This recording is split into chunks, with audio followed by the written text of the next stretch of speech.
Welcome into halftime coverage here on the PAC Sports Network. I'm Donnie Chedrick, and today I'm joined by Nick Hager, head coach of the Bethany men's basketball team.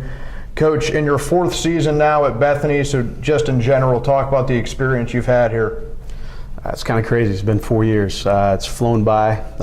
Worked with some great student athletes, great coaches as well. Just happy to be here. And I think the timing was right for me to come to Bethany, become a head coach. But yeah, it's been a great experience so far. A lot of changes, both personnel-wise and just general playing-wise this year for you guys that have put you in a spot that you're not quite used to, at least in your time here so far. Still battling, though, for one of those final spots in the PAC to make the tournament.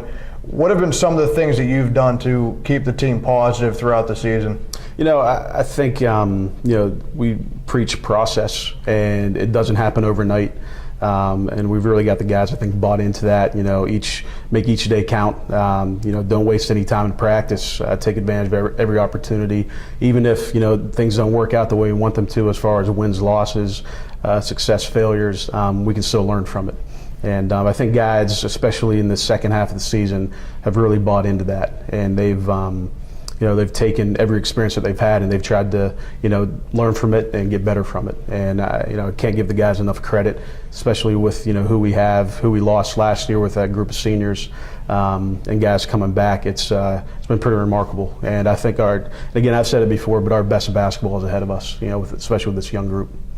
As mentioned, still a battle for that eighth and final spot for the chance to play in the PAC tournament with Teal.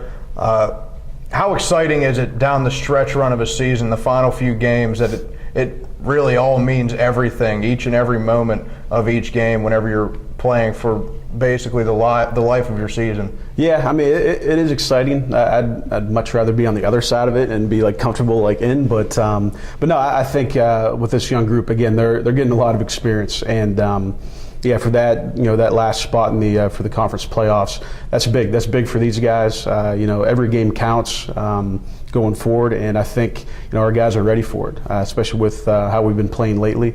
It's shown that these guys are ready to take on the challenge.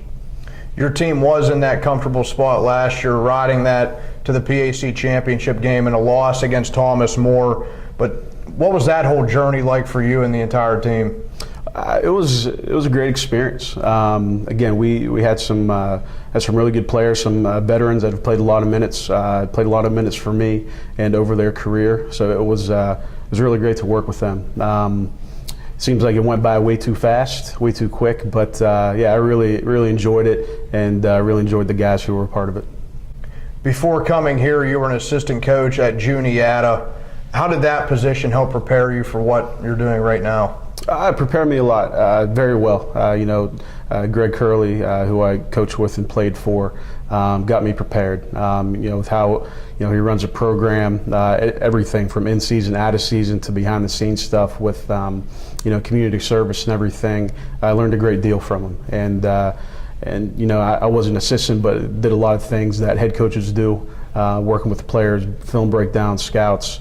I think he really prepared me to become a head coach. So it was a great experience, and I was there for 5 years, but it went by quick. So you also played at Juniata. So what was that like for you to be an assistant coach there soon after playing there? It was different. Kind of got to see behind the scenes. I was fortunate to have my older brother, who's also head coach. He was my assistant for 3 years, so I kind of knew a little bit. But just to see the scope of all the time spent, the late nights after a game, double headers, the late nights during the early mornings with film breakdown, just talking about what we need to do, what we need to adjust going into the next game. There's a lot of time that goes into it. So I learned a lot, and again, it was a great experience. So you also spent some time with Auburn. So what was it like being part of a Division I basketball program? I got to work with the basketball team a little bit. Jeff Lebo was a coach at the time. He's from Carlisle, PA.